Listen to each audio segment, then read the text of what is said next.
Deuxième débat qu'on avait noté, c'était les écarts et les 4 zones de DRS. Ce week-end, pardon, c'était la première fois qu'on avait 4 zones de DRS sur un circuit en Formule 1, ce qui, mine de rien, n'est pas anodin.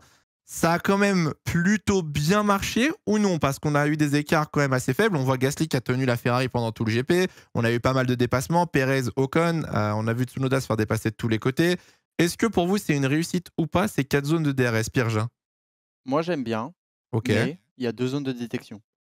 Exactement. C'est un très bon problème. Ouais. Alex, bah, c'est le même problème, je suis désolé, mais quand Verstappen a une voiture qui est supérieure à celle de Sir Lewis Hamilton. Le problème étant que il y a une zone de DRS, il y a une zone de détection pour 2 zones de DRS qui sont extrêmement longues et qui vont être juste totalitaires pour Max Verstappen. Et à chaque fois, c'est après un virage.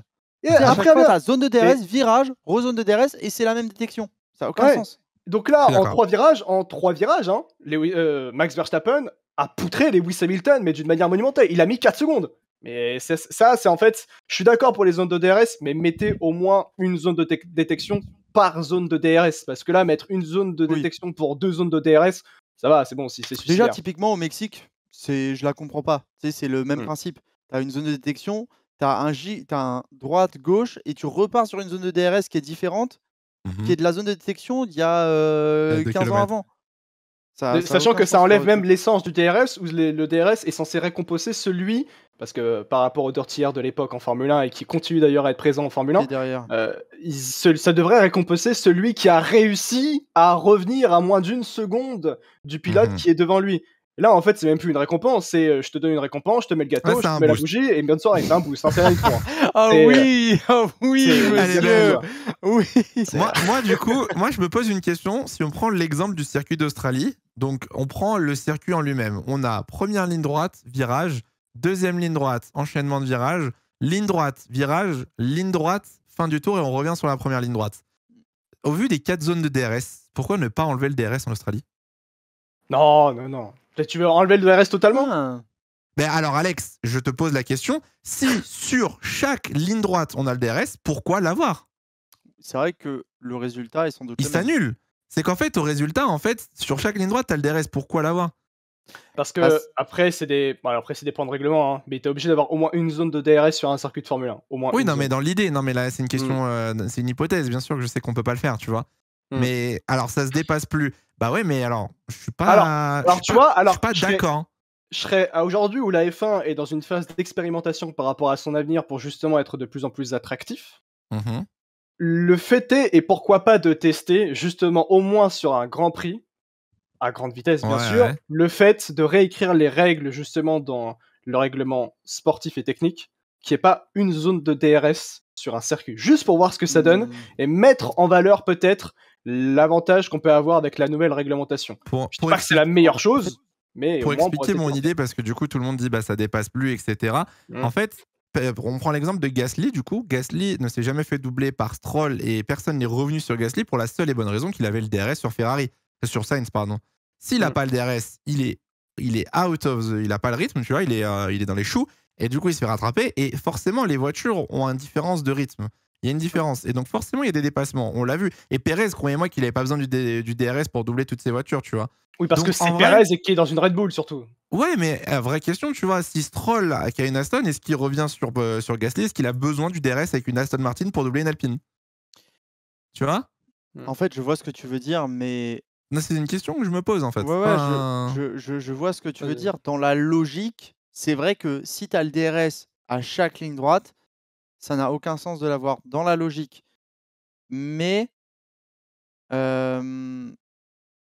malgré tout, en fait, la ligne droite, elle est peut-être pas assez longue pour que l'aspiration fasse autant d'effet qu'un DRS. Et que ensuite tu reperdes pas. En fait, tu as la ligne droite, tu as le virage, et du coup, le gain que tu vas faire avec l'aspiration sans DRS, sera pas suffisant. Il sera pas assez suffisant. Tu vas limite le reperdre direct le virage d'après, et ça va être un cercle sans fin. Tu vas un yo-yo, quoi. Ok.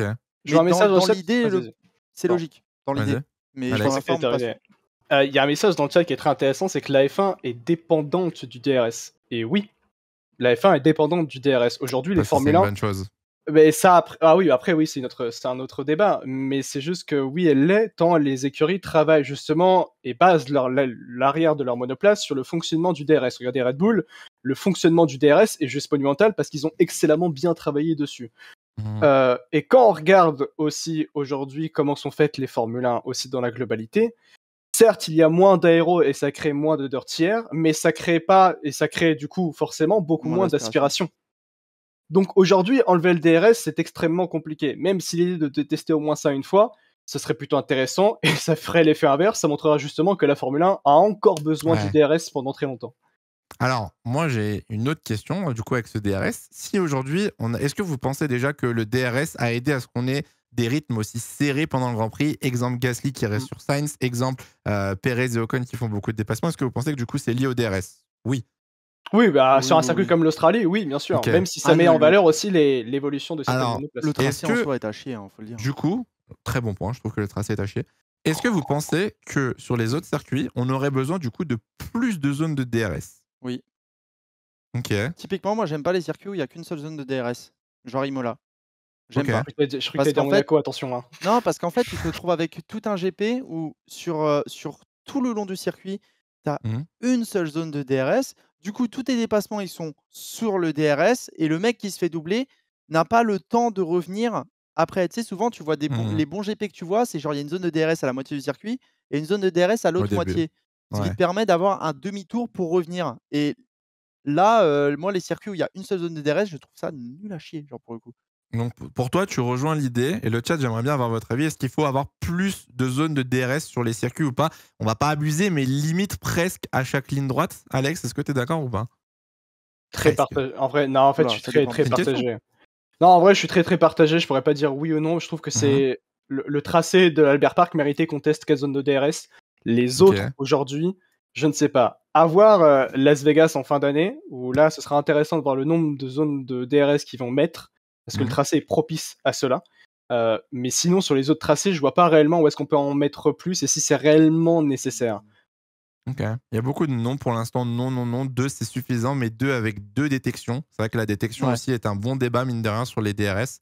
Pour moi, 2 zones, c'est idéal. Attends, quand tu regardes le calendrier. Vas-y, tu peux te retourner 2 petites secondes et regarder les tracés sur ton truc display. Dis-moi, qu'est-ce que tu veux que je regarde sur mon display? Les tracés à longue vitesse. Tu vois, typiquement, Miami, il y a 3 zones. Je trouve ça pas mal, tu vois. Ok. Après, Miami aussi, c'est propice. Ouais, voilà. Mais si tu regardes par exemple un Grand Prix du Brésil, sur chaque ligne droite, quasiment, il en manque une. Sur 3 lignes droites, tu as 2 zones de DRS, tu vois. Et le Brésil, on a très souvent des très bons GP. Tu vois. Monza, mine de rien, on a quand même 3 grosses lignes droites, on en a 4 en tout. T'as 2 zones de DRS, tu vois, c'est pas mal non plus. Ouais, mais Monza, c'est différent parce que c'est un circuit où globalement, elles ont. Mais même tout le monde a l'aileron au minimum. Le DRS fait pas une diff. Si, je crois moi que Red Bull fera encore une grosse diff avec le DRS. Oui, Autriche, pareil. Autriche, pareil, tu as 1, 2, 3 zones. Non, 2 ou 3 zones? 3. T'as 3 zones de DRS sur quoi, 4 lignes droites quasiment. Donc, si tu remarques, finalement, en fait, là où tu as le plus de zones de DRS, c'est là où tu as les meilleurs grands prix, entre guillemets. Tu vois. Ouais, mais c'est des circuits où tu as des lignes droites, mais tu as aussi des zones de freinage et de gros freinage. Qui font la différence, qui font des batailles. L'Australie, tu n'as pas de gros freinage. C'est un ovale, l'Australie, hein, globalement. Et si on faisait revenir l'Outer Track de Bahreïn? Il était pas si mal, hein. Moi, je l'adorais. Il était pas si mal, honnêtement. Non, mais ouais, c'est un vrai débat. En tout cas, le DRS, bon, ça a bien fonctionné, ces 4 zones, je pense, ce week-end. Je pense que tout le monde dira que ça a bien fonctionné. Et tant mieux là-dessus. Jérém qui crie oh oui. Je pense qu'il y en a plein. Oh oui, il y en a plein dans le chat qui voudraient voir revenir à l'Outer Track de Bahreïn. C'est vrai que finalement, il était pas si mal, ce petit circuit. On a eu du drama en plus, hein. Et du beau drama. Donc, on a eu du drama? Bah, l'Outer Track de Bahreïn, il y avait eu du drama. Hein. C'était lui ou Perez a gagné? C'est là où Perez a gagné en partant. À la fin du premier tour, il était dernier. Il était dernier, ouais, c'est lui. Ok, oui, j'étais pas sûr. J'étais pas sûr. Vous êtes 66% à vouloir plus de zones de DRS, mais pas sur tous les circuits. Ok. À Portimao, par exemple, circuit parfait pour tester avec une zone de DRS, par exemple. J'ai entendu 3 mots qui me posent problème. Avec une zone de DRS, Portimao. Il y en a qu'une à Portimao. Il y en a qu'une à Portimao. Ah non, il y en a deux. Il y en a deux, ouais. Il y en a deux. Bon, tu vas pas mettre le DRS ailleurs, vu la gueule du circuit. Enfin, ça, c'est encore un autre débat. Oh, la gueule des voitures, comment elles vont décoller.